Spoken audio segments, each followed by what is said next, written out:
Okay, good evening, everyone. Welcome to tonight's relevant series talk titled Residential Schools and the Church, First Nations Perspective.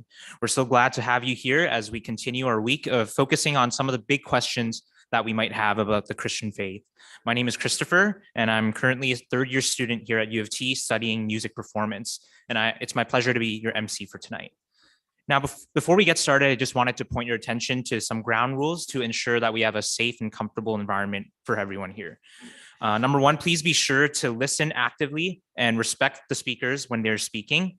And do not hesitate to ask challenging questions, but please be respectful when doing so and use appropriate language. Now, I would like to take a moment to do a land acknowledgement for the land upon which we now stand. So as Christian organizers of this event, we believe all land and all peoples were created by God. We want to acknowledge that the land on which U of T lies is the traditional territory of the Wendat, the Anishinaabeg Nation, the Haudenosaunee Confederacy, the Mississaugas of the New Credit First Nations, and the Métis Nation. We thank these first peoples who continue to live on these lands and care for them, and whose relationship to these lands existed long before the founding of Canada. We are grateful to be able to live, learn, and play on these lands. Now for tonight's talk, after we hear from our speakers, we will be having an audience Q&A session. So in order to take your questions, we'll be using Slido. And you can head over to slido.com, type in the code #relevant2023, and send in your questions as we go through the night. And they will remain anonymous. And you can upvote any questions that you want you would want the most to be answered. And those will come to the top. And now, first off for tonight, we're so glad to have here with us a residential school survivor who will share his story of suffering and healing with us. So let me introduce Michael Cheena.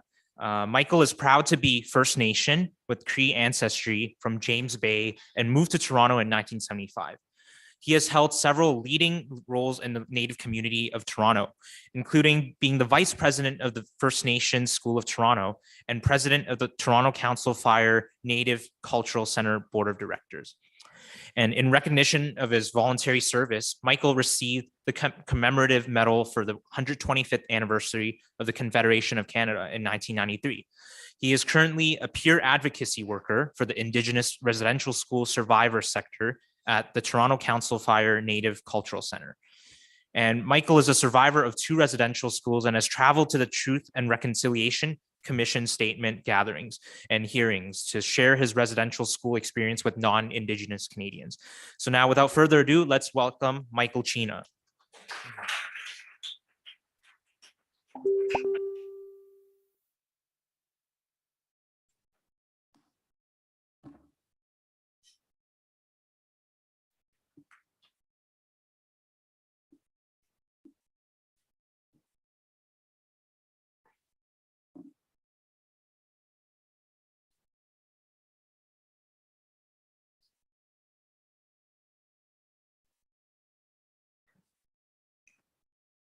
My name is Michael Cheena. I'm a residential school survivor. And I traveled with the Truth and Reconciliation Commission for 4 years. I attended 2 residential schools from 1958 to 1968. I grew up in a Cree community on Treaty 9 territory along the shores of James Bay, formerly known as Rupert's Land. So I'd like to begin by reading call to action number 59.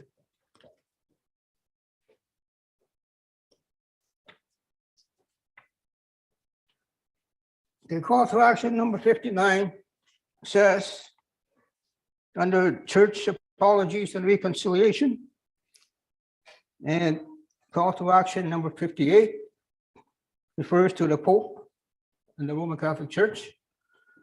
Call to action number 59 says, we call upon the church parties to the settlement agreement to develop ongoing education strategies to ensure that their respective congregations learn about their church's role in colonization, the history and legacy of residential schools, and why apologies to former residential school students, their families, and communities were necessary. That's call to action 59. I don't know if you read the Truth and Reconciliation report, but the Truth and Reconciliation report came out in 2015.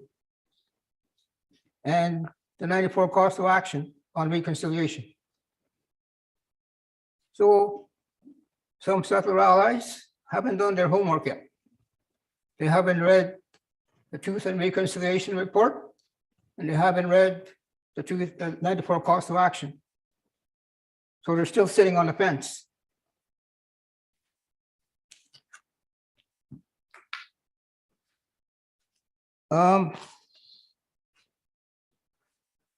Fostering reconciliation through education. The goal of the Truth and Reconciliation Commission mandate was to articulate a better understanding of the residential school system in Canada and how to restore the relationship that has been broken. The legacy of colonialism has had a profound impact on generations of Indigenous people, perpetuated by legislative governmental policies. The ignorance of our shared history is the most troubling issue. One common objective defined this period: the aggressive assimilation of Indigenous peoples. Canada's residential school assimilation policy. In 1994, survivors of the Indian residential school system went public about their residential school experience. Many survivors of the residential school system described the experience as an attempt to brainwash them into rejecting their traditional ways in favor of European values and Christianity. In 2007, Canada ratified the Indian Residential School Settlement Agreement for residential school abuses.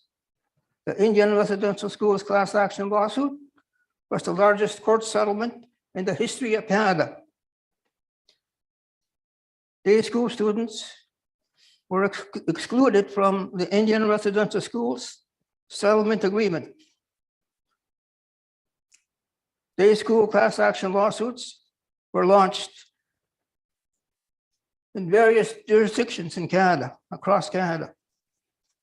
Because Newfoundland and Labrador entered the Canadian Confederation in 1949, those who filed claims for compensation for residential school abuses were declined under the independent assessment process, or IAP. So the day school court case became a tip of the iceberg for the church and state. On June 11th, the Prime Minister of Canada issued a statement of apology on behalf of Canadians for the Indian residential school system.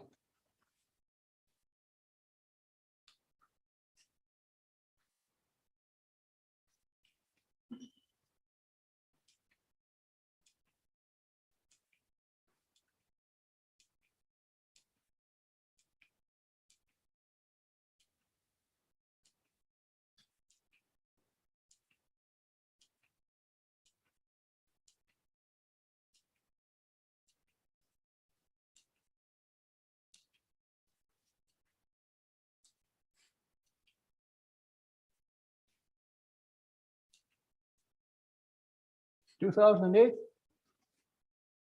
On June 11th, 2008, the Prime Minister of Canada apologized on behalf of Canadians for abuse, trauma at Indian residential schools.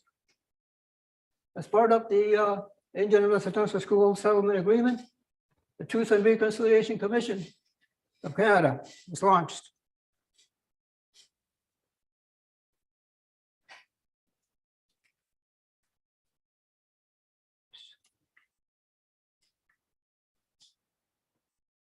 In 2007, Indian Residential Schools Settlement Agreement. In 2007, Canada ratified the Indian Residential Schools Settlement Agreement for residential school abuses. The Indian Residential Schools class action lawsuit was the largest court settlement in the history of Canada.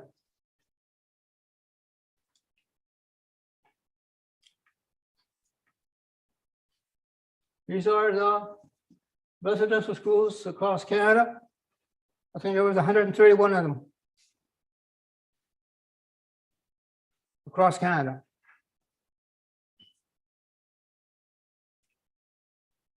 Jeez.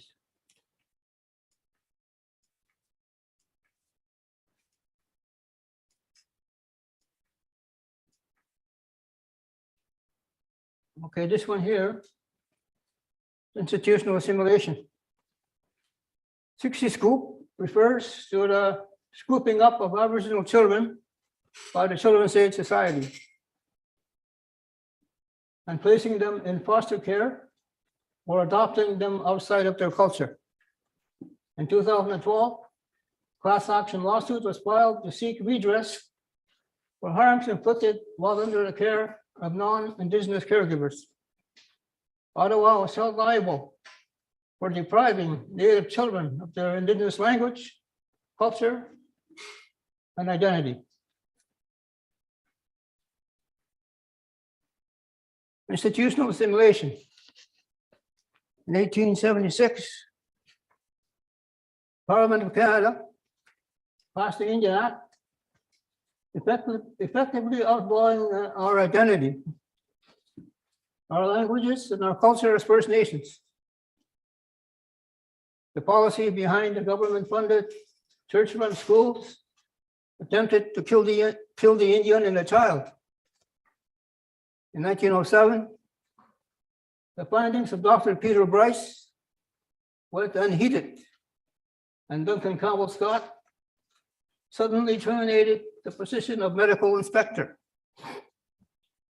The last residential school closed its doors in 1996. The residential school system impacted generations of First Nations children, traumatizing and stripping them of their identity. At least 3,000, maybe 7,000 children died in the schools. So the numbers keep going up. Institutional assimilation. Thomas Moore, before and after his entrance into the Regina Indian Residential School in Saskatchewan in 1874.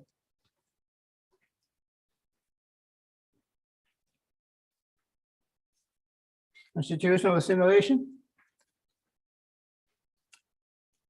Canada taught Indigenous kids they were inferior, they're savages, and pagans. Being told that you're no good or not capable of something. Whenever a society or civilization perishes, there is always one condition present. They forgot where they came from.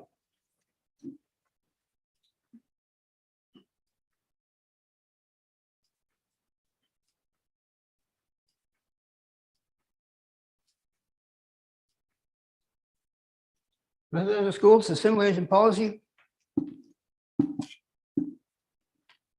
1870 to 1996. Native children were forcefully taken from their families to attend residential schools where they were indoctrinated into becoming Christians. and taught English and French.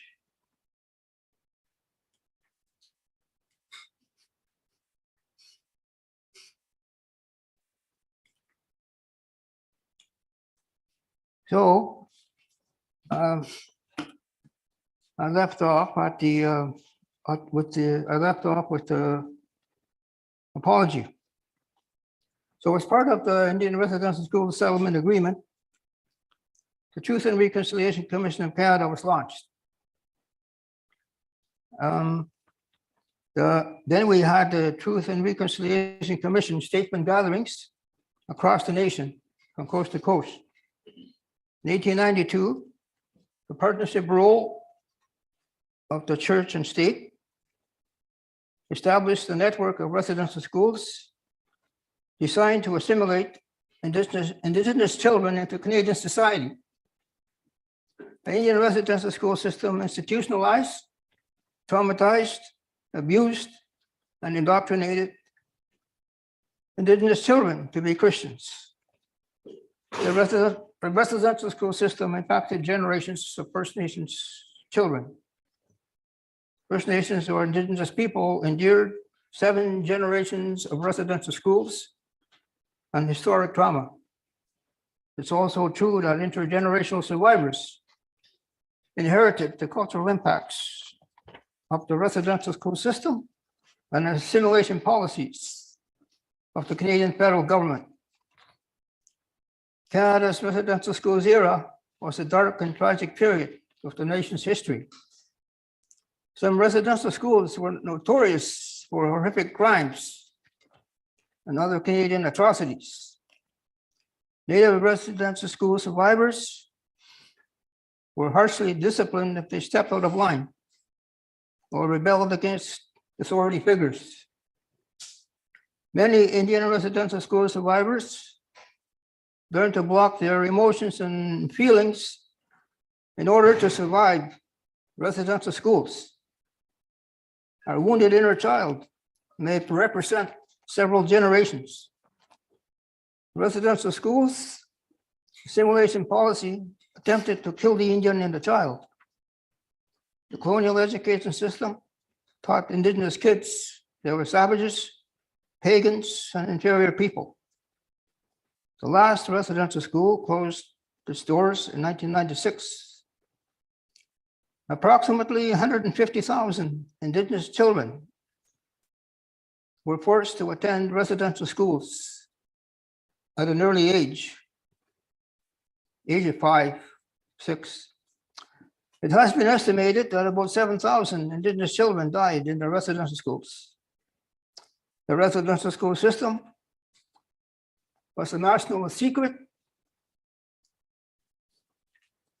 and a national crime. The Canadian federal government unilaterally imposed the reserve system on First Nations lands to gain control of jurisdiction and extinguish Aboriginal title. Colonial society asserted jurisdiction over ancestral lands and implemented institutional assimilation policies to control the fate of Indigenous peoples. Indigenous peoples on reserves became subject to the delegated powers of the Colonial Indian Act and wards of the state. Indigenous people endured 500 years of colonial rule on their ancestral homeland. Indigenous lands are divided by colonial borders. Sir John A. Macdonald had a central role as the architect of genocide of Indigenous people, residential schools, and the Colonial Indian Act system of governance. The government's involvement with Indian residential schools formally began during his administration. In 1907, Dr. Peter Bryce first exposed the residential school atrocities as a national crime. Duncan Campbell Scott, Deputy Superintendent General of Indian Affairs, termed tuberculosis in the schools as the final solution. to the Indian problem. It was not the churches nor the government, but survivors that ensured that we had a Truth and Reconciliation Commission. Reconciliation means acknowledging historical injustices, a broken relationship, and taking action to end colonialism. Reconciliation process is about dismantling the ongoing colonial relationship between Indigenous people and mainstream society. The TRC report in 1994 calls to action on reconciliation. The findings of the commission were based on testimonies of over 7,000 witnesses, mostly adult survivors of residential schools. The TRC report concluded that the residential schools were based on a policy of cultural genocide, enforced as part of the Beardy Foundation of the Canadian state and sustained for over a century. The TRC report has deemed the system a form of cultural genocide. It also identified education as an avenue for reconciliation. Call to action number 62. Without truth, justice, and healing, there can be no genuine reconciliation. All my relations. Thank you.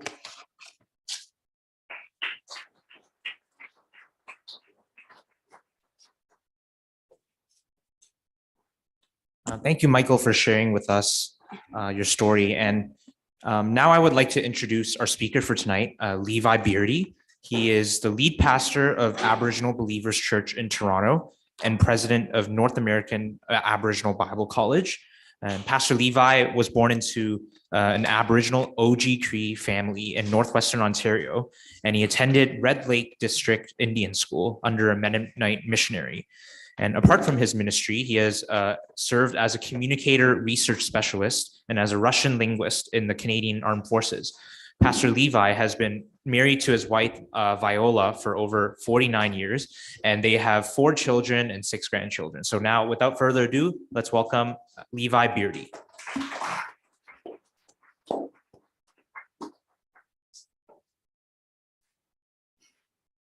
I'll do the important things first. Isn't this important?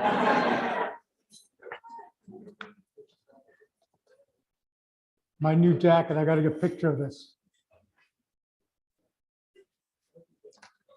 There we go. You're going to be on Facebook. Is that okay? I've been fortunate to have about 5,000 on one account and about 1,500 on another one. So it all started out because I'm the oldest of 12 children. And I was getting all kinds of nieces and nephews all over the place. And I kept losing track of them. So I said, I'll get on Facebook. That was about a while ago. And all of a sudden, all my military friends came on. All of a sudden, my ministry colleagues came on. And even my public school and primary school friends from way back. And a lot of other people. So that's, Facebook has been good. Okay, so as we go with this, I'm honored to be here, and I've known Michael for quite a while, and we've crossed paths at various points, and I'm honored to be a part of this. Let me just go back. My MDiv I took at Tyndale, and I couldn't finish it because I was too busy traveling across the country, seeing the trauma that my people were going through. And then I went to Queens and applied there and to see if they would accept the credits that I had, and they said they would. So at that time, but I couldn't finish it either because it's too much pain in our nation faced by our people. I'm going to be talking to you about some of these things, and all of those pains go back to this whole subject that we have tonight, the residential schools. I think I was supposed to press something here. Okay.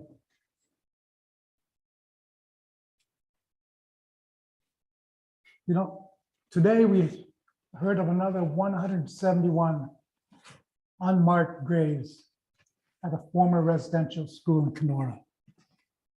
171. That'd be how many times more than there are here right now, you know, when you think of it. And these are children, very small children. I started a congregation north of Peterborough in the 90s at Curve Lake Christian Assembly. And one of the families that I met there were traumatized. They're in alcohol, they're in dysfunction, they're in pain. And they told me what had happened to their family. In the 50s, 60s, they were scooped up, taken to residential schools, and gone for 10 years. When they left Curve Lake First Nations, they couldn't speak English. They could only speak their Ojibwe. When they came back 10 years later, and they were kept at the schools because, well, your parents, we're not sure about them back on the reserve. We don't want to take you back there for the summer. So they would stay up there. Some of them were, the youngest one was 5 years old when they went. The oldest was about, well, by the time he came back, when they came back, they couldn't even communicate with their parents. And the oldest said when he got back, he couldn't even fit into the community anymore. He didn't fit in. A week later, he got into a fight.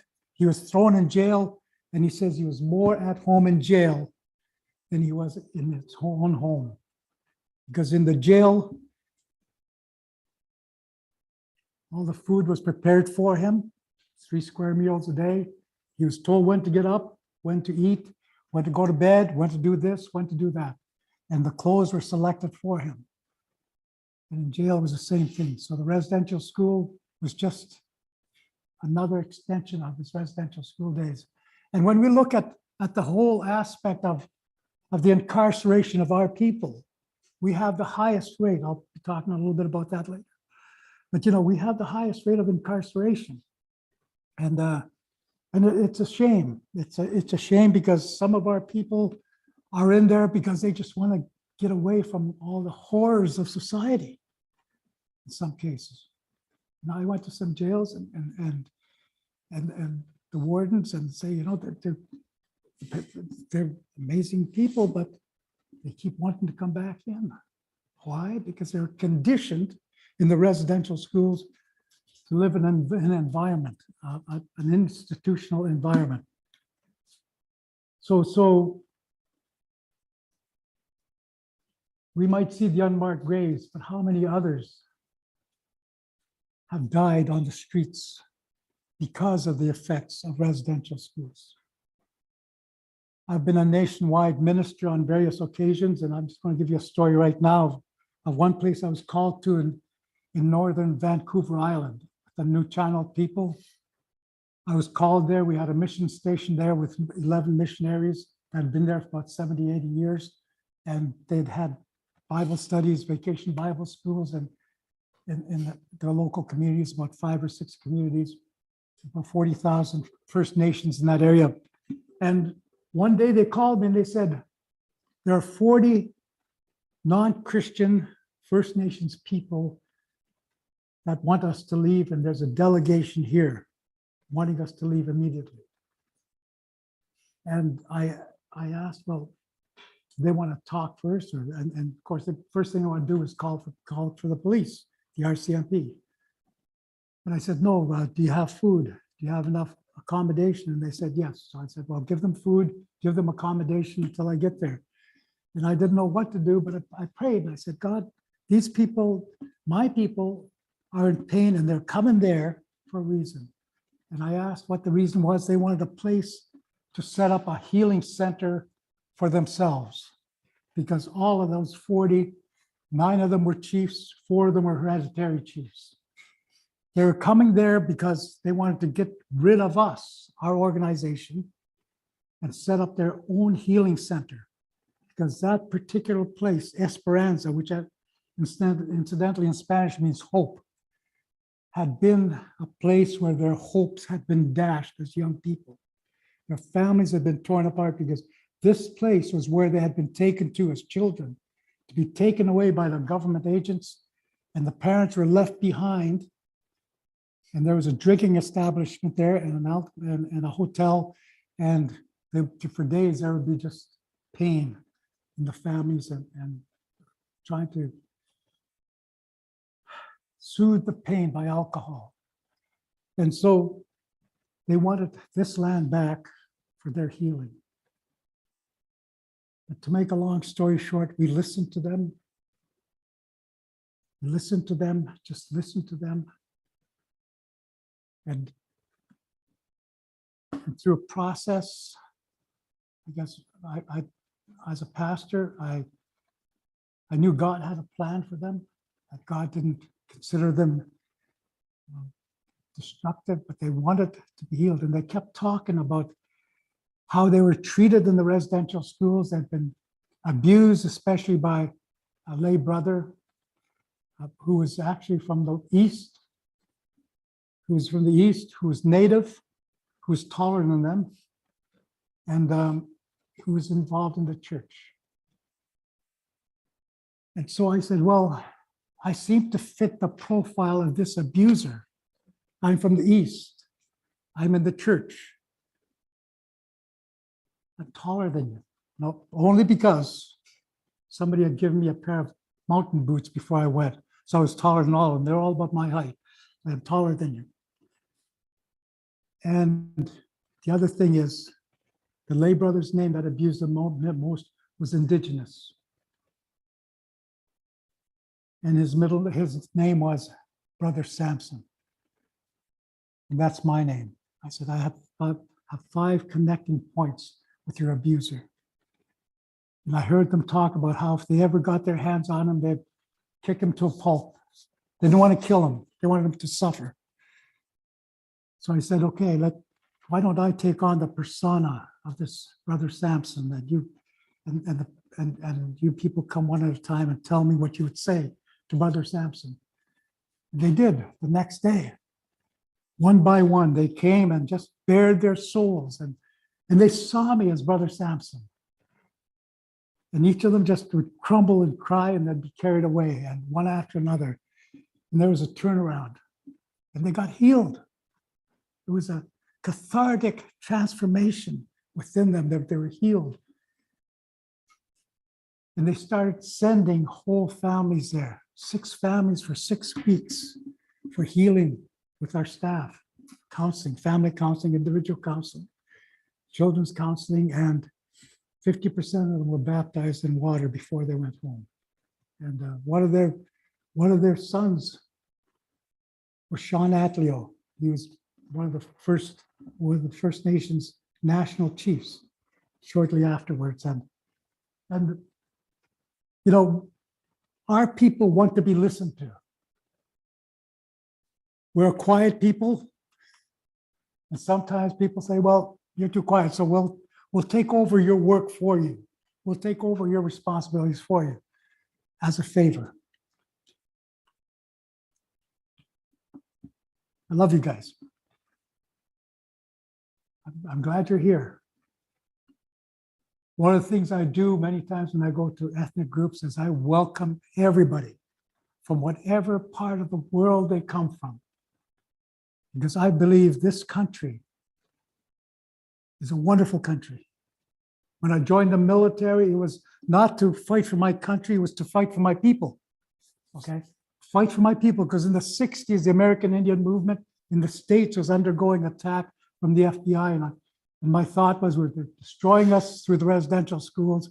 Next thing you know, they'll destroy us through the same means as the FBI. And we have to fight for our land. So I said, and I looked around, our people weren't military in knowledge. I said, well, where else can I find about military activism? I think I'll join the military. The next thing you know, they threw me, as I went in, they threw me into a top secret world. And I said, whoa, the more secrets I can learn, the better it is. So I became a Russian linguist.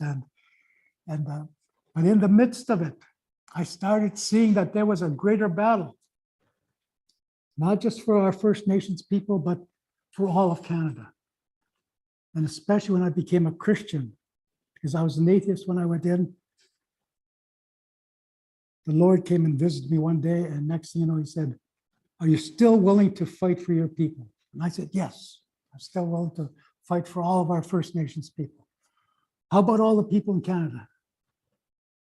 He said, especially the racists, the ones that have been racially discriminatory towards your people. And I said, well, I'm not sure. I said, well, and later on, I was going to talk about Jesus. Jesus on the cross, when he was crucified, said, forgive them, Father, for they know not what they do. And the Lord said, all those people that were racist against you did not know what they're doing. If they're in their right mind, they wouldn't have done it. So I asked the Lord to give me the strength to forgive, because I saw the effect it had on my family and my friends and so on. And then even went further. How about those people that you're fighting? Because we were in the Cold War, and the Soviet Union was our major enemy. And that's when the Lord even said, they're struggling too. Do you want to pray for them? Do you want to forgive them? So I had to do that. And so if there's a greater battle than us as human beings fighting each other, it's the principalities and powers of this world that are seeking to destroy each and every one of us. And our battle is to stand firm with the Lord and go with it. You can see that I'm a preacher, pastor. So as I'm going further, I work also with Rising Above. I was a board member for many years and corporate member now. An organization that's been working for 30 years with those affected by residential groups, schools, 60 Scoop, racism, discrimination, everything. We've had national conferences, regional conferences, healing conferences across the country for 30 years. But you know, even as I've listened to the stories and testimonies of residential school survivors over these many years, over and over again, I told myself, couldn't have been that bad. And I'm a First Nations, and I heard it from so I was so close to so many of them. I think, well, it couldn't have been that bad. But the horrific levels that are appearing now of the unmarked graves, the sexual abuses, is just knowing about them. You say to yourself, how could it have happened? How could it have happened? How could it have happened? I didn't go to residential schools. I didn't qualify. I came from Michigan Lake First Nations or Bearskin Lake, flying community, accessible aircraft. And if there's bad ice conditions when I was growing up, nobody could fly in or out. And winter roads during the winter now. We had, when I was born, I'm 72. I'm going to be 72 in a couple of years, a couple of months. Dog teams. We didn't have skidoos. It was dog teams. And we were so proud of those little 1 horsepower, there's a state-of-the-art engines for our canoes to be able to speed up and down the rivers. Hunting, trapping, fishing, and gathering of berries and others. Only learned English at age five when the family moved to the Red Lake area mining community. Parents didn't attend residential schools because they were the oldest of both their families in arranged marriage. Both of them had to stay behind to take care of the elders. So my parents didn't go to residential school, never learned English, never went to school.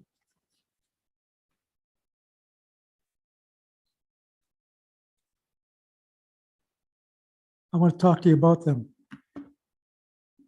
And the premise of the residential school system is the First Nations people need education before their families can be successful and thrive. My parents, my father worked in the mines. My parents raised 12 of us. And the traumas of that association with the South caused my father to go into alcohol and violence. And you saw what the residential school system was doing to the people around him. And he ended up getting very violent. He still provided food for us, but he was in jail every weekend. So we came from a dysfunctional family. Until one day, the Lord appeared at the foot of his bed. And next thing you know, he sent us kids out, invite our neighbors for a Bible study. And of course, they all thought he was joking. But he was transformed completely. His anger, his bitterness, his violence, his drinking, his smoking, his cursing disappeared overnight. To make a long story short, he started 10 native-speaking churches in northwestern Ontario, with a little bit of help from the authority, from other churches, because they couldn't understand him, his language I was doing. But he read the Cree Bible, and I go up in those areas now, and people come and hug me and say, "What your father and your mother started, we thank them for that, because it helped us through the pain of our existence." And so when I look, when the premise of the residential schools was First Nations persons not any good until they're educated, that's wrong.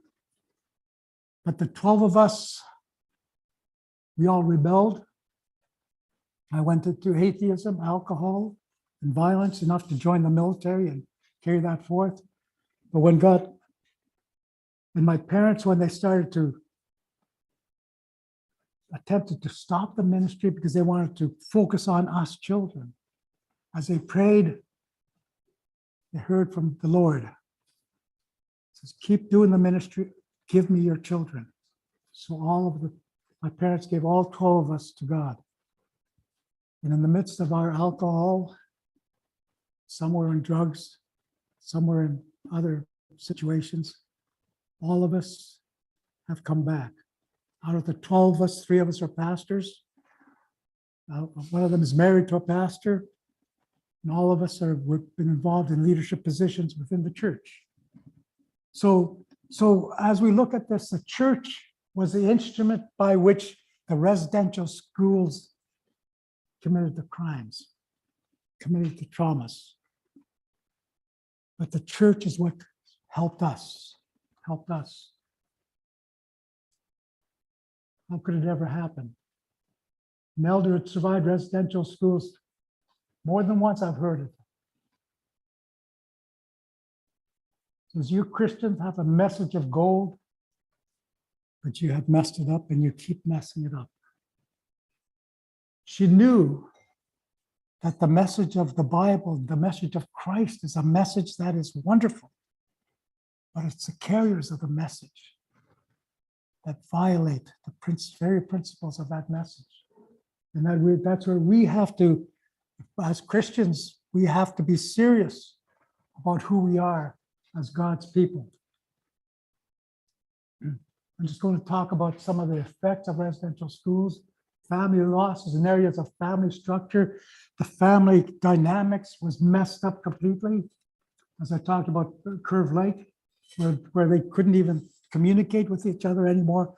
The values of the parents could not be passed on to the children because there was new teachings for them. The primary responsibilities within the family were all messed up. I remember as a young 4 or 5-year-old going down to the lake to get pails of water, chopping with a little axe and through the ice to bring it up. And that was standard. That was standard for 5 or 6 year old. So on. And cutting wood for the fire, and doing a little bit of assistance with the trapping, and the parenting skills were lost. The parenting skills that our people had was replaced by what was taught at the residential schools, which is violence. You do wrong, you're hit with a stick. You do wrong, you're punished. You do wrong, you are in deep trouble, you're no good. All of a sudden, you're being told that you're no good. I had one medicine man come to me. He said, I don't want to have anything to do with the church. And I said, why not? He said, because when I was 5 years old, I went to the church, and the priest kicked me out of the church and said I was no good and will never be any good. But he became a leader in spite of that. But how many kids hear those words, would hear those words and would, for the rest of their lives, hear those words echoing in everything they did? You're no good. You can't do it. You're native. You can't do it. And I'm not sure if the same thing happened with my oldest daughter. She was going to high school, and she had in her heart to become a scientist. And she brought it to her teachers. This was a regular public high school. And the teachers told her, says, you can't do it. You're not math oriented. You're a woman. You're native. You can't do it. My wife and I, we said, well, what do we do? Has God really put this dream upon her heart? If so, then we'll anoint her with oil. We anointed her with oil, prayed and said, Lord, science says only 10% of our brain is being used. Fire up some of those gray cells for my daughter that she can become the scientist she wants to be. She graduated, got to Trent University, Dalhousie, and graduated with honors in biochemistry. That whether it was, I say it was God doing it. But if a child can be told that they can do something, they will do it, right? And now she's been, you can Google her and find out Krista Beardy. She's at University of New Brunswick, she teaches courses there, professor. She's done some research on microplastics and the effect on the environment. So if we'd listened to the teachers, if she'd listened to them, where would she be? That's the thing. There's another young man, grade 1 in New Brunswick. He failed grade 1, and his name was Graydon. But now he didn't get discouraged by the school system. So all summer his friends said, Graydon failed grade 1. Graydon failed grade 1. All summer. So now this young boy could have said, I'm going to beat up everybody. I'm going to get even with the world. But no, you know what he said? He made a resolution. I will never fail a course again in school. And to make a long story short, he was the first graduate from high school from his home community. He was the first one to go to college. He was the first one to be a lawyer, and then a judge, a provincial judge, and lieutenant governor of New Brunswick. Graydon Nicholas, who has a strong faith in the church. I've worked with him in the church environment, and also ran for national chief at one point. And he was the provincial chief for New Brunswick for a season. So the thing is, for my people,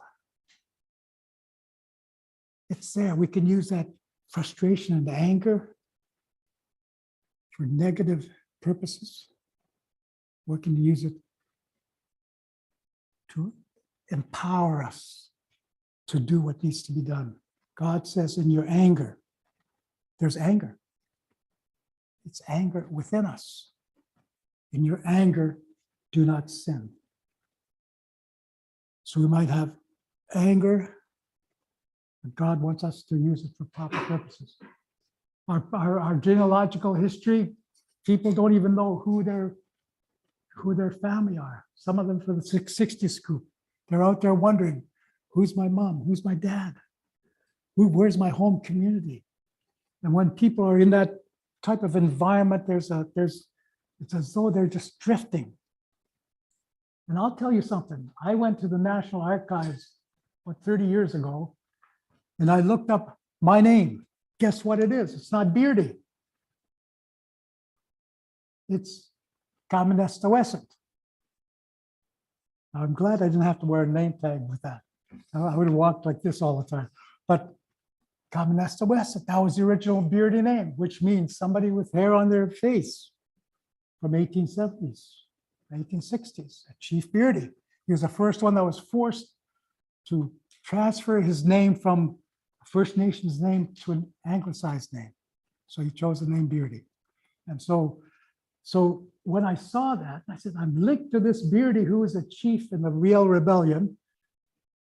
And he's in the 1860s, who's who with at that time in the encyclopedias. That perked me up. I said, whoa, I got a little bit of leadership blood coursing through my veins. Well, my grandfather was a chief also, and my great-grandfather. So all of these things and the sense of identity and the spirituality, all of these things are stuff that are negative. Loss of cultural values, language, speaking and writing. For 100 years, the dictionaries were outlawed. You can look from 1870 to 1975, and there's not one new dictionary entry of our native languages. My parents could speak Ojibwe, and I could speak it because I had to communicate with them, and I had to go around interpreting for them all the time. But to write the syllabics and so on, and so much of it was lost. You know, I talked to one guy up in northern Quebec, and he's Algonquin, and he was speaking Algonquin. But he's also speaking French, or no, English. And I said, oh, it's because we communicate. Then he spoke French, and I said, oh, good, I can practice my French with you. So don't practice your French with me. I speak spoken French. I speak broken English. I speak it spoken Algonquin. He says, don't learn any languages from me. We need a heart language. I sometimes go back to my original language when the deepest issues of life. But if everything's been taken away, the language has been taken away.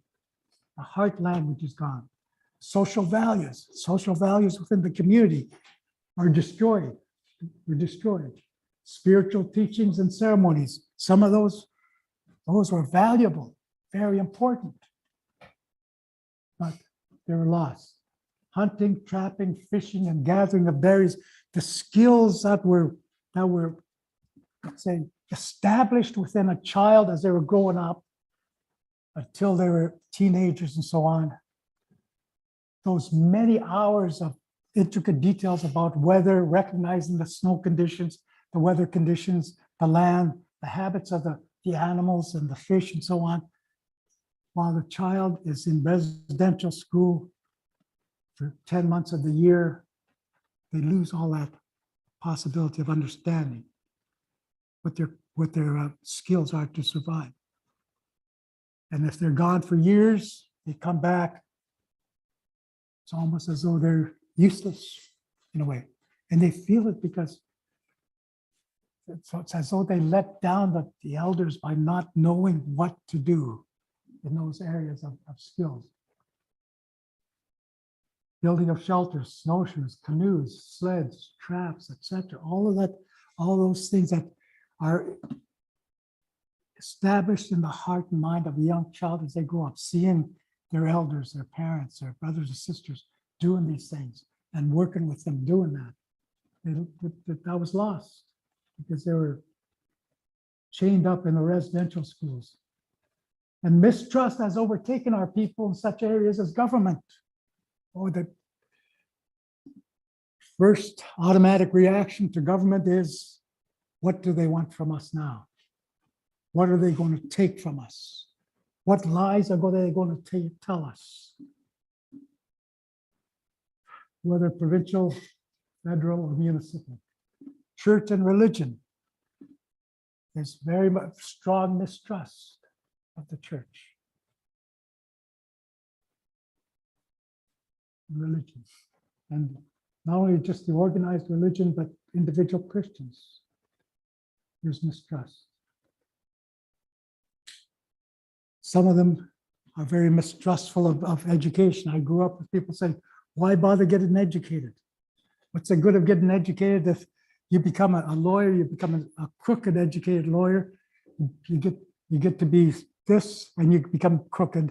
So what's the good of education if it's going to make you use your knowledge for destructive purposes?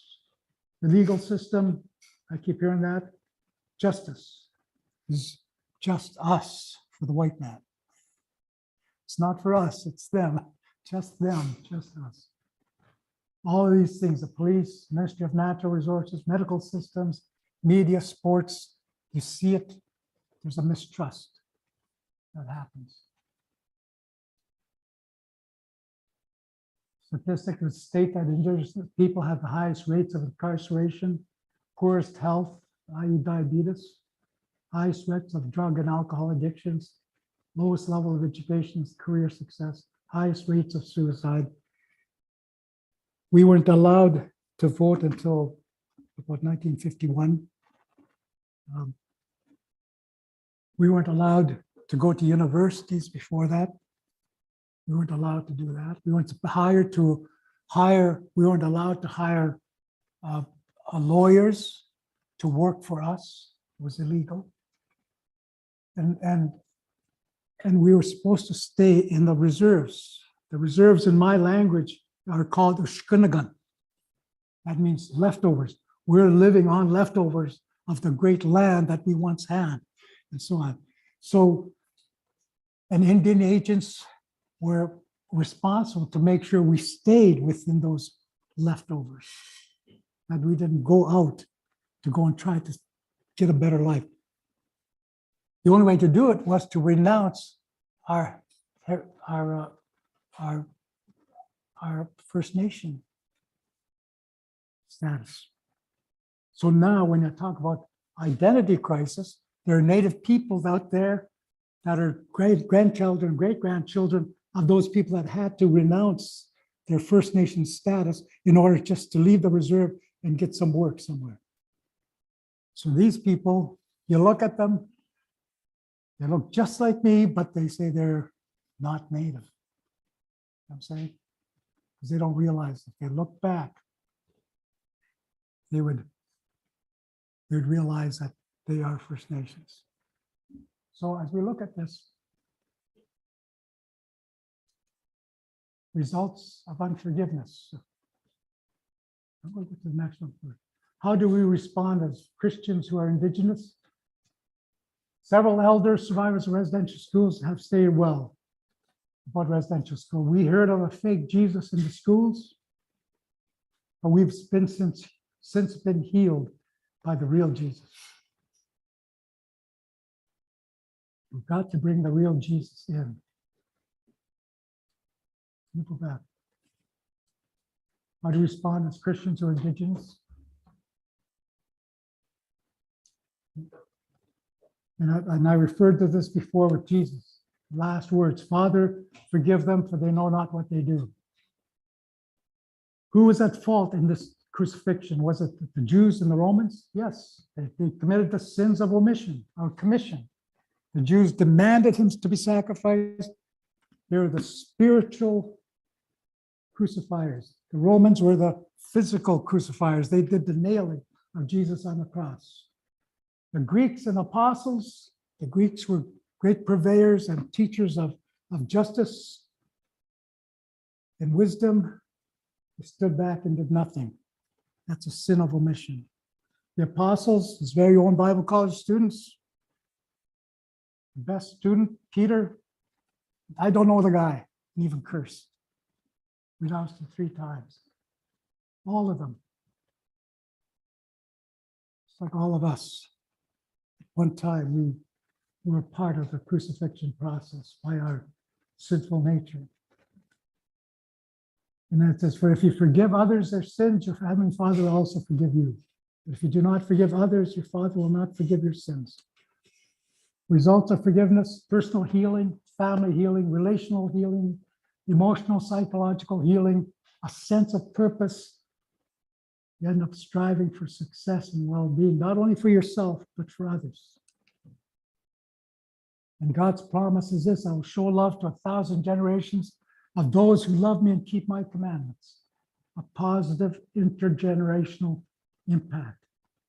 Because what my grandparents did by being strong in the church has blessed all of us. Out of that small community, Bearskin Lake, I spoke about, 300 people when I was born, maybe 400 now. There's 33 that are in leadership as pastors, priests, evangelists, or teachers in the church. And my uncle, who's about a year older, about the same age as I am, was the first Anglican Indigenous bishop in Canada. And we've had positive generational impact. There's a promise here: believe on the Lord Jesus Christ and you'll be saved, you and your household. Acts 16:31.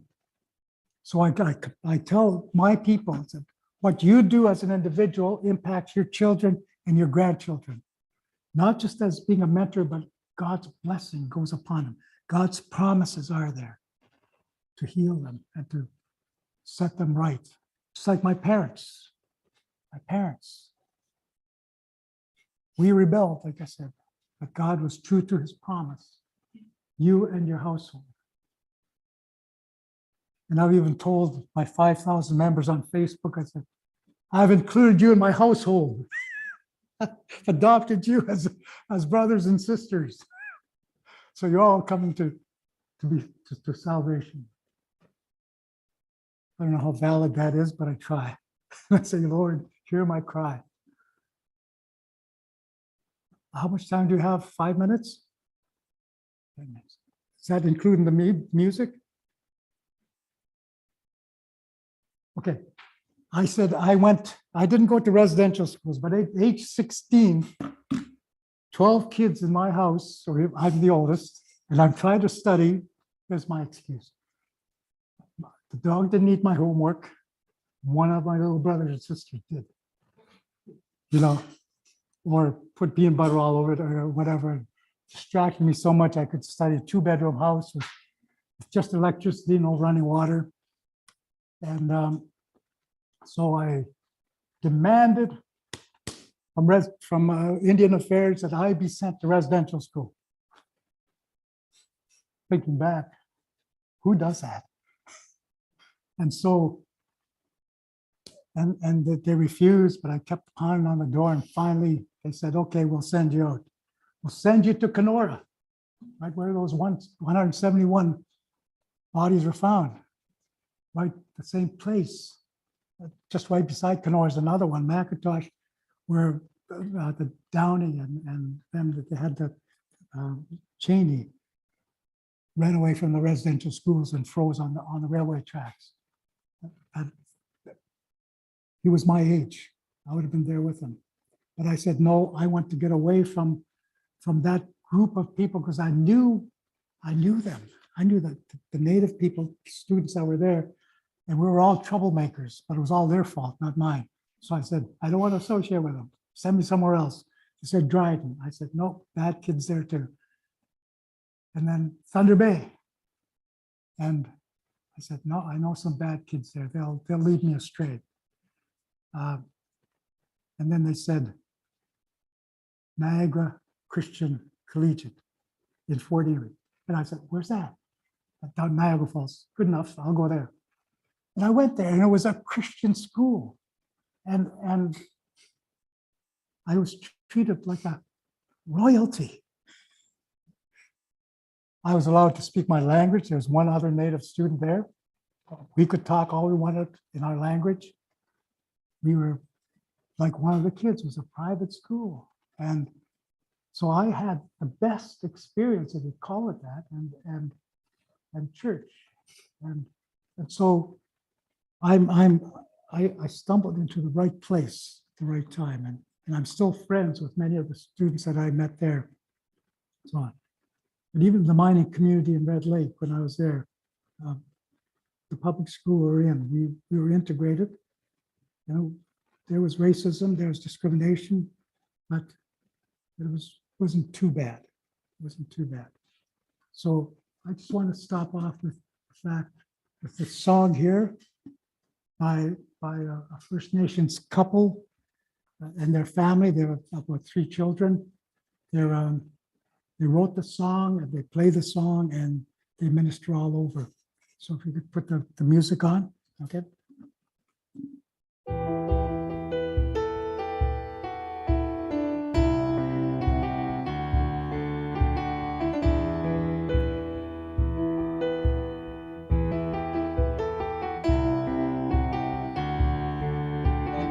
If we confess our sins, God is faithful and just to forgive us our sins and to cleanse us from all unrighteousness.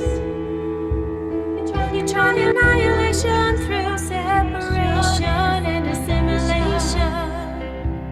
I forgive. I forgive.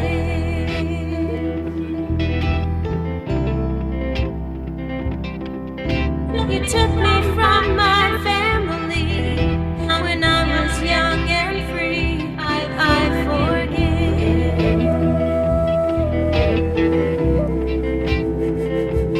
I forgive.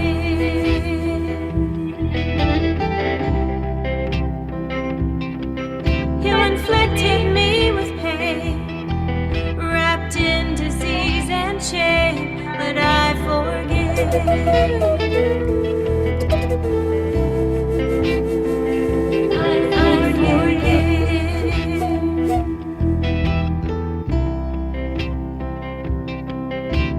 Tried to start from my song. You said my culture was wrong, but I forgive.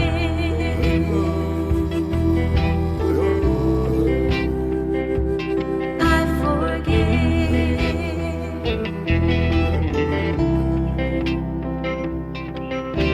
You took away my land and you gave it to another man. I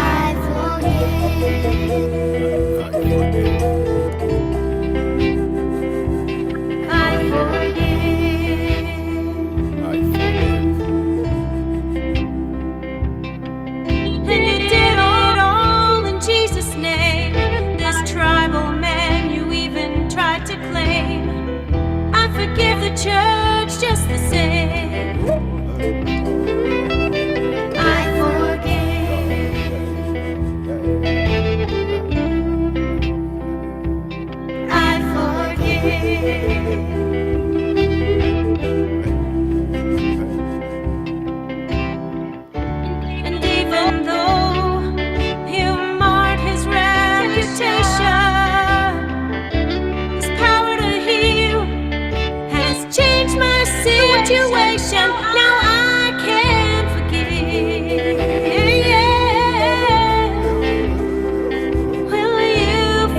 All of heaven is watching and waiting to see if we will all forgive those who've hurt us.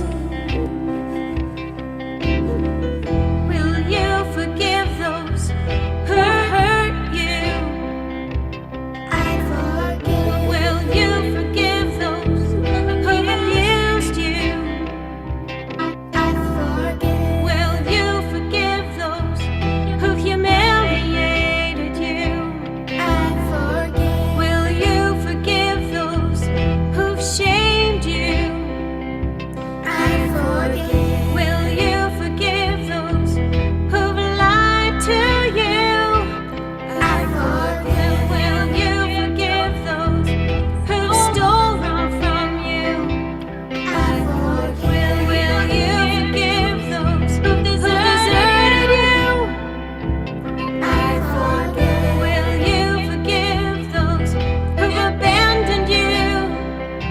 I forgive. Will you forgive those who've rejected you?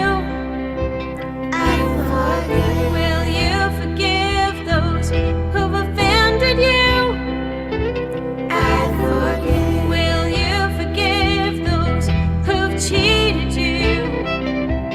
I forgive. Will you forgive those who've lied about you?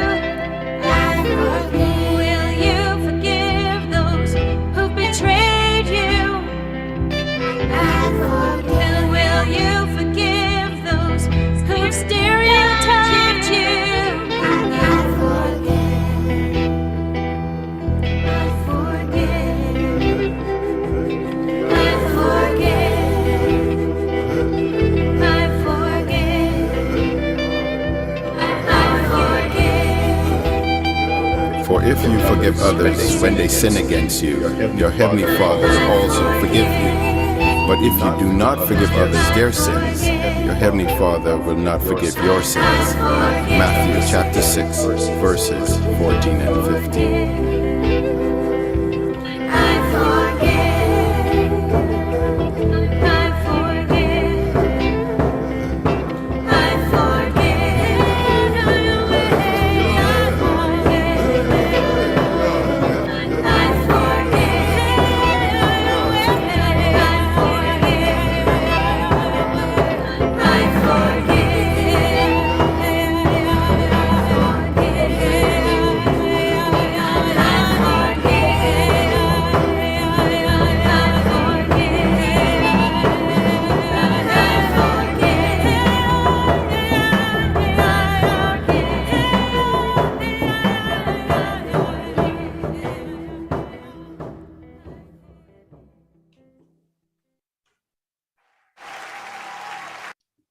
Let's give a round of applause for Pastor Levi for his wonderful message. And now, before we jump into our Q&A session for tonight, I just want to point your attention to a couple things. Now, if after tonight's talk, you want to learn more about the Christian faith, you can check out Christianity Explored. This is a free, informal 7-week course, which comprises of a short Bible study, short film, and a discussion afterwards based on the film. And not to mention that there will also be free food provided at each session. And now let's turn to the screen for a quick video about Christianity Explored. You might be a convinced atheist, a committed Christian, or somewhere in between. Perhaps you've lots of questions to ask, or perhaps you're happier just sitting and listening. Maybe you get a church, or maybe you've never been. Whoever you are, Christianity Explored is a place for you to explore what life is all about. The Christianity Explored course is free, it's relaxed and informal, and it's run by ordinary people local to you. Some courses are held in churches with lots of people. Some are held in people's houses with just a few friends getting together. Wherever you meet, in each session, there's a chance to look at the life of Jesus for yourself and ask any questions you have. There's a short video to watch, and then a chance to chat about what you've just heard. You'll meet great people. You won't be asked to sing or pray or read out loud, and you don't need to know anything about the Bible to enjoy it. So whoever you are, come and explore. There's almost certainly a Christianity Explored course starting near you soon. So ask a Christian friend, or check out the website to find out more. You might just discover that the Christian message really is the best news you've ever heard. And Christianity Explored will start on Monday, January the 23rd at 6 p.m.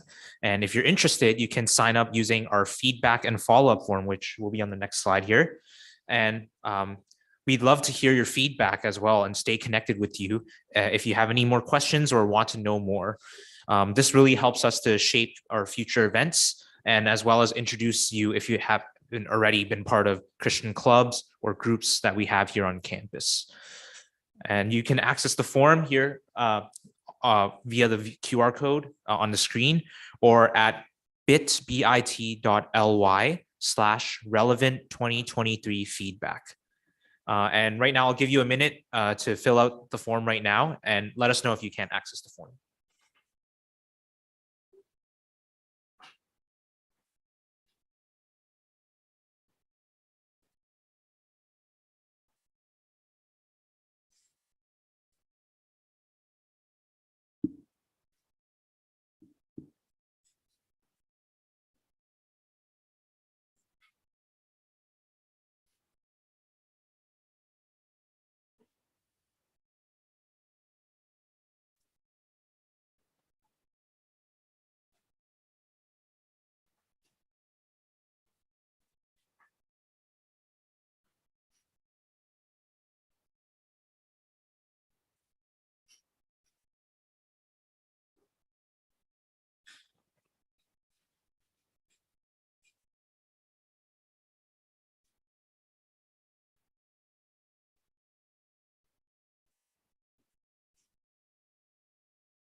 Okay, great. Now we're going to move on to our Q&A session with Pastor Levi and Michael.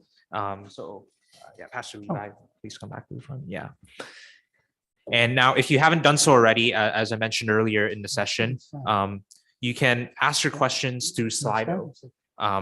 And here you can go to slido.com and enter the code relevant2023. You can upvote the questions that you see that you really want to be answered, and those are go to the top. And yeah, feel free to keep sending in your questions. Now, without further ado, let's go to our first question. Now, our first question here is for Michael, and it says, do you think that Christians have a role to play in the truth and reconciliation? And if so, what can Christians do to play their part?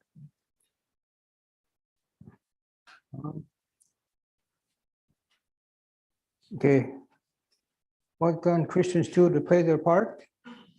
Well, they have to do their homework. You have to read the Truth and Reconciliation report that was released in 2015. You have to read Call to Action number 59. And too many parishioners still sit in the comfortable pews and demand to be spoon-fed indigenous knowledge. Mainstream society has to engage and connect with indigenous communities to heal from the past.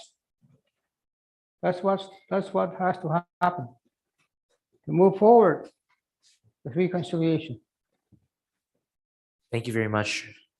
Now, our second question is for Pastor Levi, and it says, do you meet Indigenous people who are upset with you for preaching about Christianity when so many of them were abused by Christians in the name of God? And how do you respond to that? Oh, yes, continually. But I was once where they were, so I know where they're coming from, and so yes, I just build relationships with them. Let them speak. I let them speak and threaten, and I've been very fortunate that I've not been hurt. Because when you look in the book of Acts, a lot of the Christians there were attacked continually for voicing their faith. Just down the street here, Scott Mission on Spadina. The founder was a Jewish person who had come from Europe.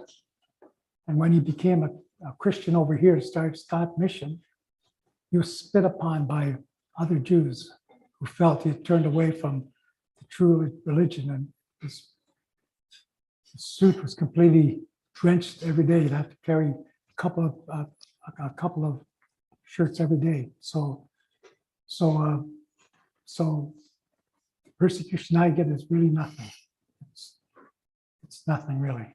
But what has happened is, as I've made myself known, and it's not only in the church environment, it's also in the non First Nations environment. It's like Nicodemus coming to Jesus in the quiet of the night, asking. I get people inboxing me on Messenger or Facebook or coming alongside, say, I got a problem. I need help. Could you pray for my daughter? Could you pray for my son? Could you pray for my family situation? So I know that God is working. God is working. Thank you. Our third question for the night is, I guess for both of you, what do you think of land acknowledgement? That just like the one that we did at the beginning of our session, do they help in any way?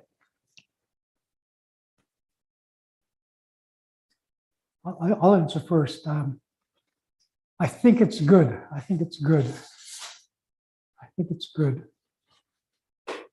But there's a comedy skit that came on one point, and one person is asking the other, is this land acknowledgement saying that this land belongs to that group? And it says, yes. Well, are we paying them anything for it? No. When we have this event, are we part of the proceeds going to that group? No.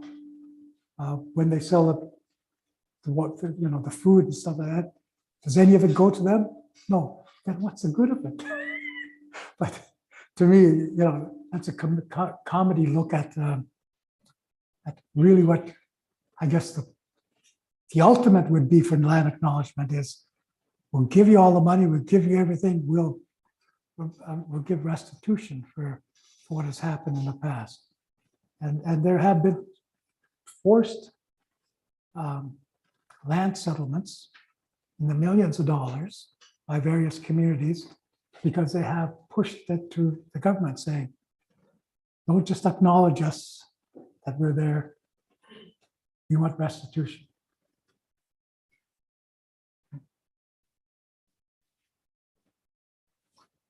Well, I think we have to move beyond the land acknowledgement, beyond the land acknowledgement. We have to learn about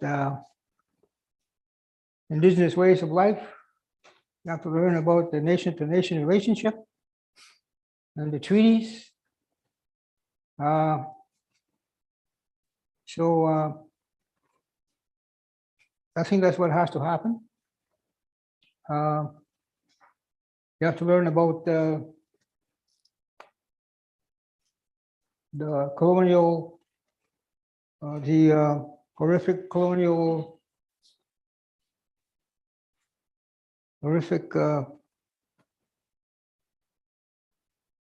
legacy of colonialism and residential schools.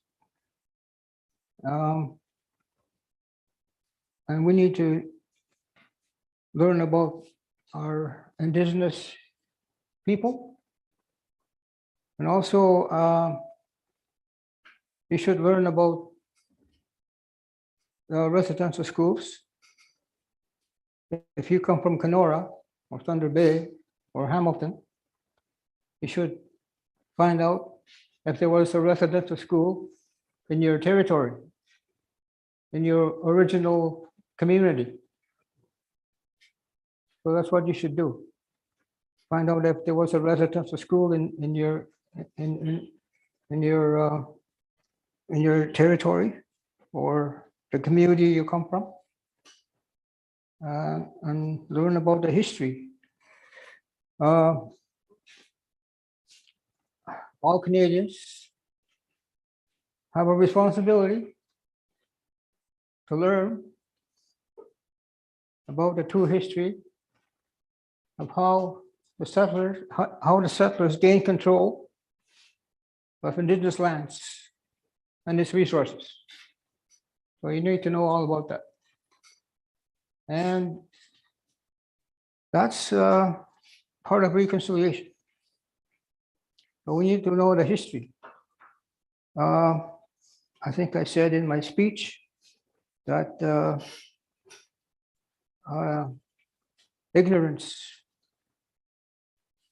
ignorance is part of our, that's part of the problem, this ignorance. The ignorance of our shared history is the most troubling issue. And that includes academics and mainstream society. So we need to educate ourselves more about our history and colonialism, our Indigenous rights. I also want to say that Levi was talking about status. To become a Canadian citizen prior to the 1961 amendment to the Colonial Indian Act, status Indians or First Nations on reserves had to enfranchise or relinquish their Indian status. They would also be removed from the band membership list once they became lawyers, doctors. So if you became a lawyer and doctor back in 1951, probably before 1951, you would be removed from the band membership list, and you would not be able to live on a reserve. So you became a brown white man. So that was the part of the colonization and the assimilation policy of the federal government. Can I tell you about the Royal Commission on Aboriginal Peoples? That was in 1986. And it was a commission by the government to research all of the information going right back to first contact. So they had the primary sources, the letters and information about First Nations relationships with the settlers, with the first explorers, the first military, and from there figure out what was happening at that time. What were the promises made to each other, the nation-to-nation status that was there. And you know, a history book, when one person writes it, there can be a bias towards that one's perspective. Even two people writing a history book will still have a bias. But there are 12 people that were involved in this, 300 researchers that they went through all this material and found out the true history of Canada. And we look good. We look good. We did the right things. And I call ourselves the hosts of this nation. We welcomed everybody on the West Coast, the East Coast, and every coast there is. We welcomed everybody, helped them as they settled into this wonderful country. And our guests have gotten a little drunk on not only all the alcohol, but drunk on the wealth of our land, whether it was the gold, whether it was the fish, whether it was the buffalo, whether it was the fur, got drunk on it and the land at our expense. Right? Instead of helping us to benefit from it also, it was all taken for their own purpose. I have one more comment. And that if you don't know the history of residential schools, please look into the truth, not what you were taught in school. Also, you should study the United Nations Declaration on the Rights of Indigenous Peoples and talk to your member of parliament about the United Nations Declaration on the Rights of Indigenous Peoples. Thank you for your answers. Our fourth question is for Pastor Levi, and it says, how do you approach / integrate Indigenous spirituality into your ministry? First of all, I don't do that much of it. I do it at times. In my home area, the Christianity is so strong that they feel no need to go into the traditional ways. And the history of it is that in the late 1800s, something happened up there where I guess we call them medicine men or the spiritual leaders were very corrupt and so and dangerous. In fact, curses were put on people and it harmed them immensely. So when Christianity came, and the people that brought the Christian message up there had the right message and the right actions backing them up. And so all of my people up there strongly grasped onto Christianity. And so that's where we are. But down here, a lot of people are going back to the traditional ways. I've done a wedding with the smudge ceremony. In that situation in Esperanza, there was a smudging ceremony, and I sort of looked at it, and I had listened to the spiritual leader, the medicine man, and every time he spoke, he didn't talk about the spirits of the water, the Pacific. He didn't speak about the spirits of the woods, the spirits of the air. He talked about the Great Spirit, the Creator. And something connected with me that the Creator he was speaking about was the same Creator I knew as Jesus. So I listened closely, and then he did a smudging ceremony. And as he was explaining it, it's for the purification of thought, hearing, eyes, mouth, and heart. Everything to be cleansed by that mind. I said, that sounds good. It's like David saying, create me a pure heart, O God. Renew a steadfast spirit within me. So I said, I can relate to that. And then as he was coming around with the cedar and wafting it with the cedar branch, the verse that came to me, that was brought to my remembrance was, cleanse me with hyssop and I will be made white as snow.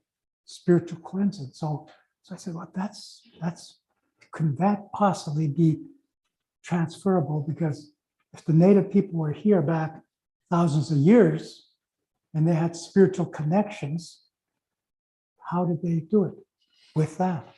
And then the next part was, and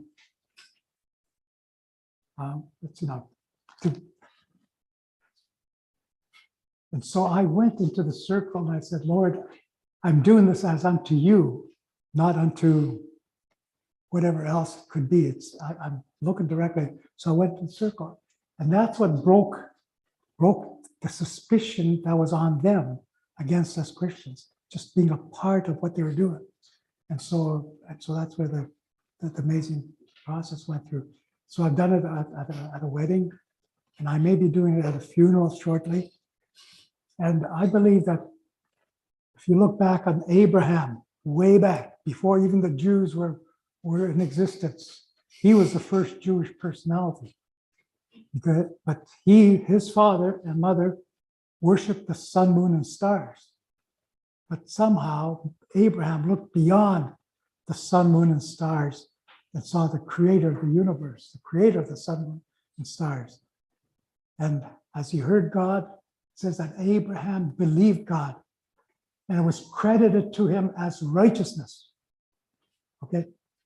How do I know that some medicine man or some spiritual leader in North America or South America called out to the Creator in that same vein and was obedient to what was being commanded of him and was credited to him as righteousness. What is righteousness? Christianity, Jesus is our righteousness. It's not by our righteousness, but the righteousness of Christ that is given to us because we believe in God and God's word. Yeah, so, but I haven't gotten into all the other stuff. I've been in sweat lodge. I haven't participated in sweat lodges. I went in to pray a couple of times, healing lodge. Thanks, Pastor Levi. Our next question is, I guess it could be for both of you. It says, do you believe forgiveness should be unconditional or conditional? What conditions need to be met for Indigenous people to forgive those who colonize them?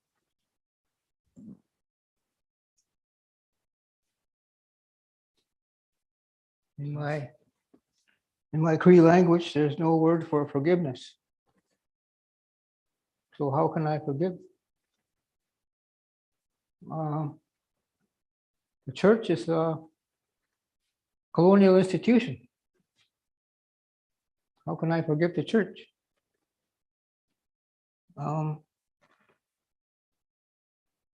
So the closest word that comes to forgiveness is to reconcile, reconciliation. So that's the path to healing.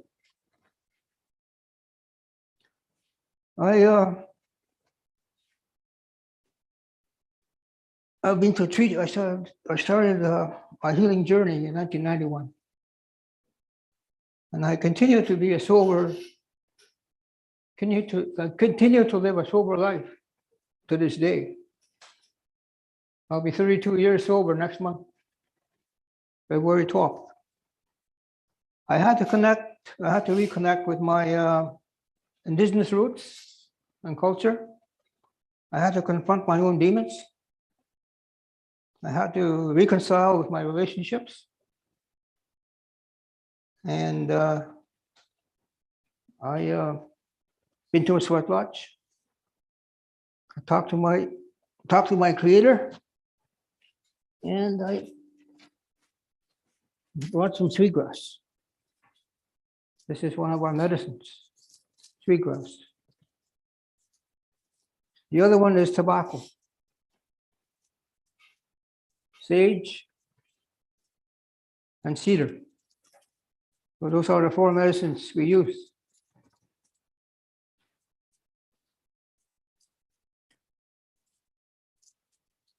So the white people worship Jesus in the church.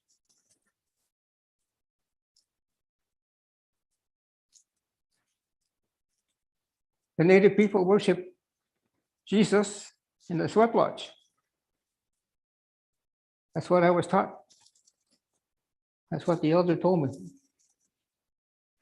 So we also call him the creator. He's the creator of life. He gives breath. He gives us breath, he gives us life. Air to breathe. We give thanks to him for the air that we breathe every day.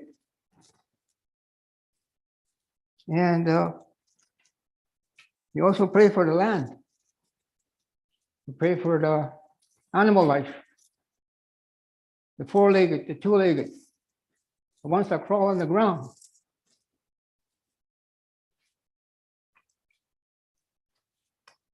And we pray for the plant life. We pray for the water. We pray for the trees. And we pray for the white people. We pray for the black people. We pray for the red man. And we pray for the yellow people or the Asian people. We pray for all colors of people, not just the Indigenous people. So that's why we use our medicines.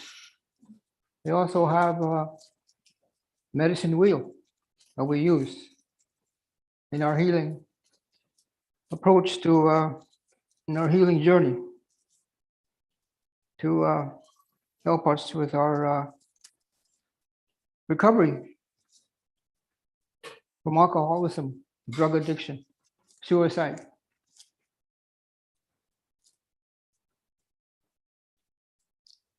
So I don't have any problems with person who is a Christian. I've been invited to a Catholic church and they were using sage to smudge. I've been to the Anglican church. They were using sage to smudge. I've been to the Presbyterian church. And I've been to the United Church and they smudge there too. So I don't have any problems with, if you're a Christian, I don't have any problems with that. I have my path, you have your path. We have seven grandfather teachings in our culture. Wisdom is one of them. The other one is love. The other one is respect, courage, honesty, humility, and truth.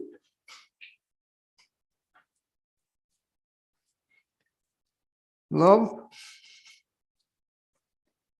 How many Christians know about love?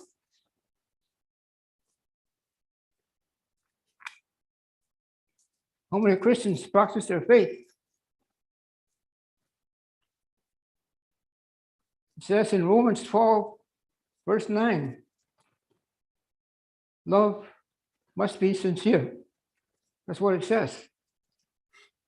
So do you practice that? Do you practice love? So Indigenous people also have to practice love, respect. You have to respect our culture and our traditions. Now you have to respect our protocols,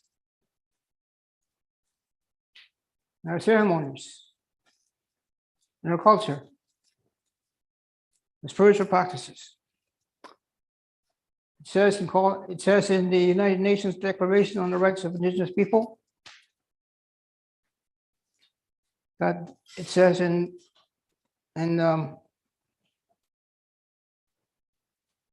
I believe it's article number 11, 1. Indigenous people have an inherent right to practice their traditional traditions and culture. And it says in article 3, Indigenous people have an inherent right to self-determination. Thank you. Can I ask that question again? Do you believe forgiveness should be unconditional or conditional? And what conditions need to be met for Indigenous people to forgive those who colonize them? I guess what I spoke about earlier, where Jesus says, forgive them for they know not what they do. So when we look at human beings as a whole, no matter where they've come from, they're fallen people. Christ gives us the opportunity to stop the process of further damage. And the first person it comes to is to us. We're the ministers of reconciliation. We're called to be reconcilers. That means reconciling people to God. And the only way, as my brother said, through love. Through love. Even when they attack you, even when they speak evil against you. I had a group of them, of unbelievers that were angry at the church, come at me with a knife. I just spoke to them and I said, look, guys, you're valuable. Don't wreck your lives by doing something that you will regret for the rest of your life. And so that calmed them down. So, a soft answer, a quiet answer turns away wrath. I'm a soldier. I was supposed to learn how to retaliate in that situation. One person did attack me at one point, it was at the top secret world. And I had stood up to him because he was doing something very wrong. And he came at me and I said, oh man, I guess I'm going to visit Jesus now. But he fell on the floor. People had to come and take him away.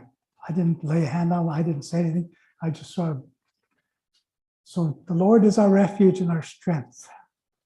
And when we go places and we're under attack, in Proverbs 26, verse 2, like a fluttering sparrow or a darting swallow, an undeserved curse will not find rest. So if we're walking in where God wants us to walk, out of our sense of responsibility that this is where he wants us to go, to speak, to be with people, he will protect us until such time as he says, time for you to come home, and then we'll be ready. To forgive unconditionally, that is exactly what it is. Can I use you as a prop? Okay, so if he does me wrong, put your arm on me.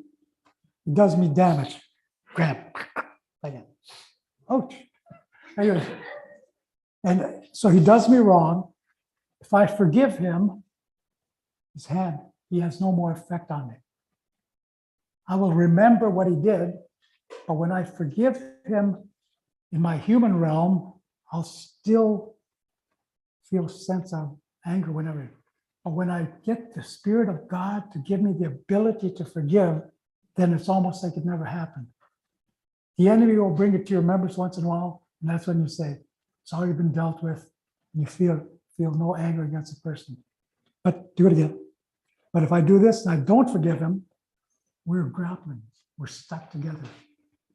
And we might go on with our lives, but his effect on me is destroying me. My effect on him is destroying him and me.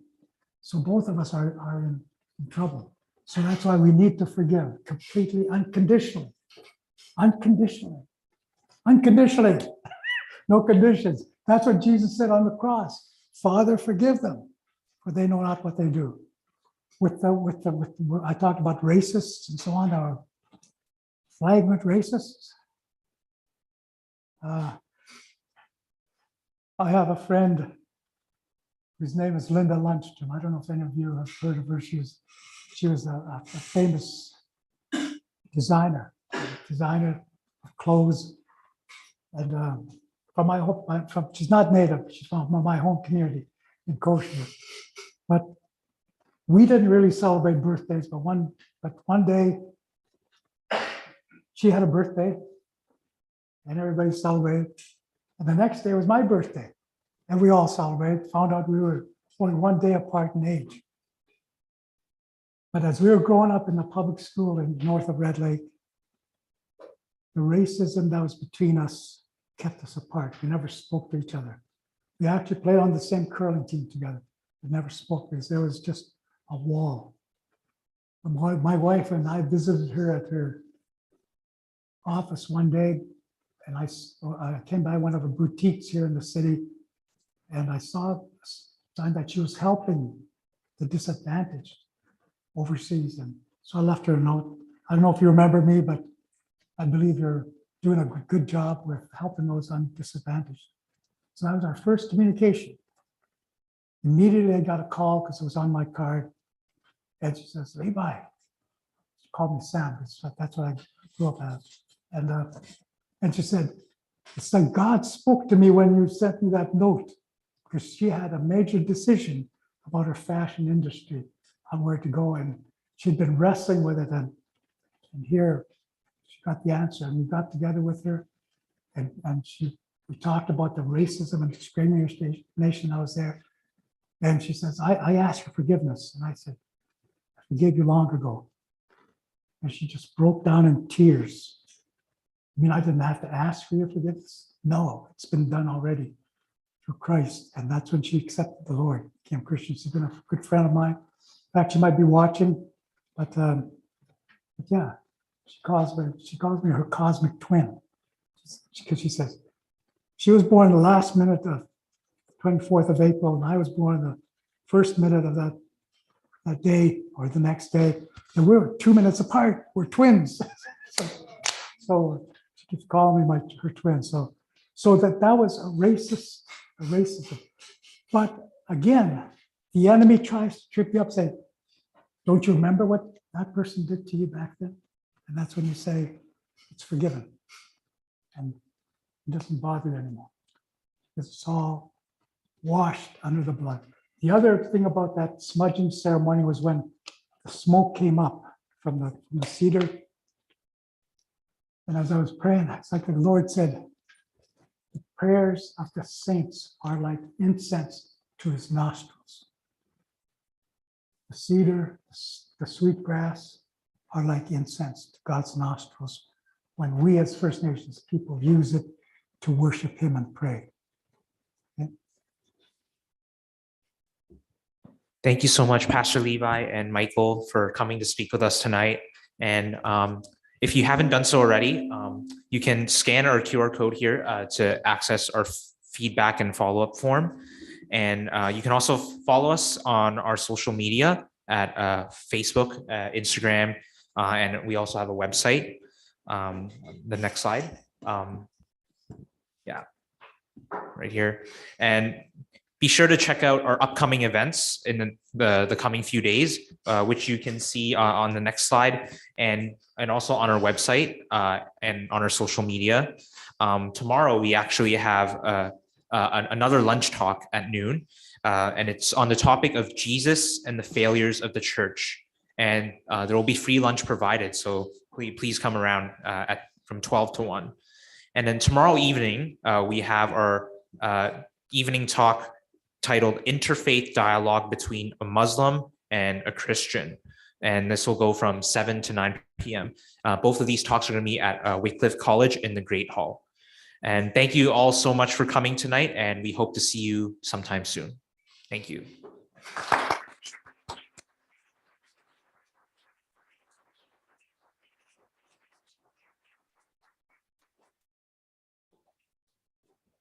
Thank you for not throwing tomatoes at me or something.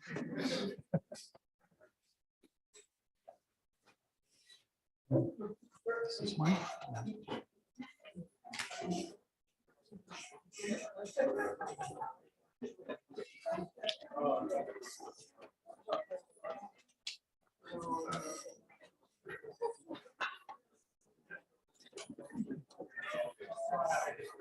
A lot of information. I should have brought that. I read that over. Yeah, I better.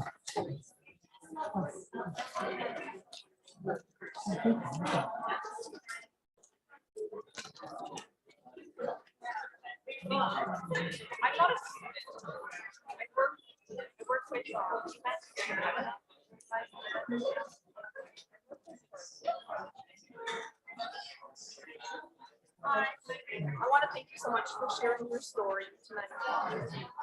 You work with who? I work with Power to Change. Oh, Yeah, the organization that helps coordinate.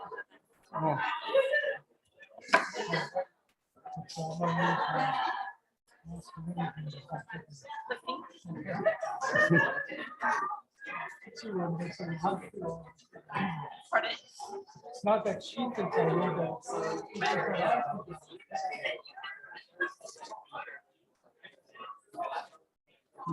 read my article on page 7. I'll say something. I'll read it.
My article is on page 7. My